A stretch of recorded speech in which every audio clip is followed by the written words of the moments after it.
Hello everyone, I am करण वर्मा और हम पढ़ रहे हैं फाइनेंशियल मैनेजमेंट सब्जेक्ट। ठीक है। तो फाइनेंशियल मैनेजमेंट सब्जेक्ट के अंदर हमने स्टार्ट किया है रेशियो एनालिसिस को, जिसमें से हमने रेशियो एनालिसिस क्या होता है उसका ऑब्जेक्टिव देख लिए। और हम पढ़ रहे हैं टाइप ऑफ रेशियो।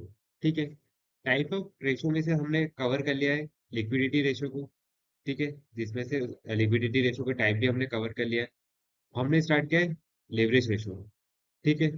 ये रेशियो सेकेंड रेशियो हमने स्टार्ट कर दिया है, जिसमें से हमने पढ़ लिया है।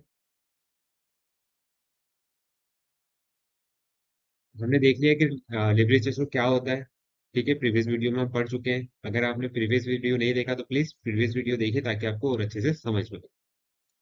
तो हमने लिवरेज रेशो क्या होता है ये पढ़ लिया।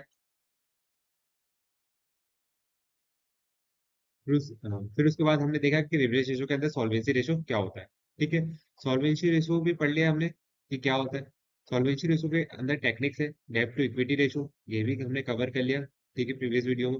टोटल एसेट्स टू डेब्ट, ये भी हमने कवर कर लिया।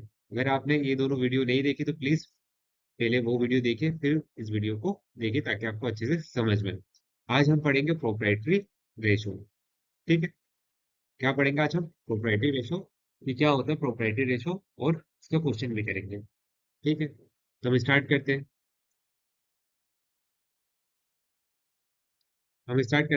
Proprietary ratio. ठीक है, तो पढ़ लेते हैं। The proprietary ratio show what the portion of the company assets is financed by the owners money versus borrowed money.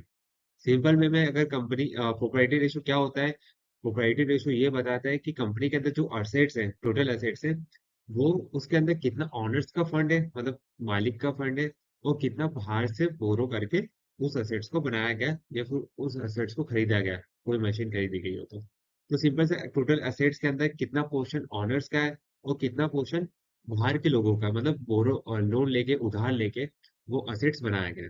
वो रेशो देखने के लिए किसका यूज किया था? प्रोप्राइटरी रेशो निकाला जाता है। ठीक है। सिंपल में यही है कि प्रोप्राइटरी रेशो क्यों यूज किया जाता है। ये कि असेट्स के अंदर जो टोटल असेट्स है कंपनी के, वो कितना ऑनर्स फंड से लिया गया और कितना बोरोड फंड से लिया गया, वो रेशो कैलकुलेट करने के लिए हम प्रोप्राइटरी रेशो निकालते हैं। प्रोप्राइटरी रेशो यही बताता है कि असेट्स के अंदर कितना ऑनर्स का फंड लगा हुआ और कितना बोरोड फंड लगा हुआ। ठीक है। अब हम देख लेते हैं हाई रेशो। अगर प्रोप्राइटरी रेशो अगर हाई हुआ तो क्या होता है? More assets are financed by owners. मतलब अगर प्रोप्राइटरी रेशो हाई है तो इसका मतलब क्या होगा कि जो असेट्स है वो किसके पैसों से लिया गया? ऑनर्स के फंड से लिया गया, ऑनर्स के पैसों से लिया गया। और अगर प्रोप्राइटरी रेशो लो है तो इसका मतलब जो असेट्स है उसके अंदर जो मनी जिस पैसों से फंड से खरीदा गया उसके अंदर ज्यादा पोर्शन बोरोड मनी का है, मतलब बाहर से लोन लिया हुआ पैसों से वो असेट्स बनाया गया है, जिसके अंदर क्या होता है? रिस्क ज्यादा होता है। ठीक है। अब प्रोप्राइटरी रेशियो निकालने के लिए फॉर्मूला क्या होता है? Owners equity divided by total assets. क्या है? Proprietary ratio equal to owners equity divided by total assets. तो हमारे पास क्या आ जाएगा? प्रोप्राइटरी रेशियो आ जाएगा। इसका एक क्वेश्चन भी करेंगे ताकि और अच्छे से हम समझ पाए। ठीक है। अब प्रोप्राइटरी रेशियो के ऑब्जेक्टिव क्या है, मतलब क्यों हम इसको यूज करते हैं, क्यों निकाला जाता है? क्या देखने के लिए निकाला जाता है? चेक द स्टेबिलिटी, कंपनी की स्टेबिलिटी या इंटरप्राइज की स्टेबिलिटी देखने के लिए हम क्या निकालते हैं? प्रोप्राइटरी रेशियो निकालते हैं। ठीक है। मेजर द ओनरशिप, कितना असेट्स के अंदर खुद का पैसा लगा हुआ, कितना बाहर का पैसा लगा हुआ जो लोन या फिर उधार लिया गया, वो चेक करने के लिए या फिर वो मेजर करने के लिए हम क्या करते हैं? प्रोप्राइटरी रेशियो निकालते हैं। इवेल्युएट द रिस्क, रिस्क को चेक करने के लिए, रिस्क को एनालाइज करने के लिए हम क्या निकालते हैं? प्रोप्राइटरी रेशियो निकालते हैं। ठीक है। अब हम देख लेते हैं, एक क्वेश्चन देख लेते हैं। ठीक है, एक एग्जांपल हम करके देख लेते हैं। क्वेश्चन क्या बोल रहा है? Calculate the proprietary ratio. ठीक है, क्या कैलकुलेट करने के लिए ना बोल रहा है? Proprietary ratio. अब प्रोप्राइटरी रेशियो का फॉर्मूला क्या है? Proprietary ratio equal to share holders fund divided by total assets. इसको ऑनर्स फंड भी बोल सकते हैं या ऑनर्स इक्विटी भी बोल सकते हैं। ठीक है, कंफ्यूज मत हो। तो अब शेयर होल्डर फंड्स कैसे निकालेंगे हम? ठीक है। शेयर होल्डर फंड हमारे पास क्या क्या देके रखा है? शेयर इक्विटी शेयर कैपिटल दे के रखा है, 10% प्रेफरेंस शेयर दे के रखा है, रिजर्व एंड सरप्लस क्रेडिटर्स दे के रखा है, 9% डिवेंचर दे के रखा है, असेट्स, इन्वेस्टमेंट और करंट एसेट्स। ठीक है। अब हमारा फॉर्मूला समझिए कि क्या है, share holders funds divided by total assets. तो देखो, टोटल एसेट्स निकालेंगे, टोटल एसेट्स के अंदर जितने भी एसेट्स है, करंट एसेट्स हो या फिक्स एसेट्स हो, वो सारे एसेट्स आ जाएंगे टोटल एसेट्स के अंदर।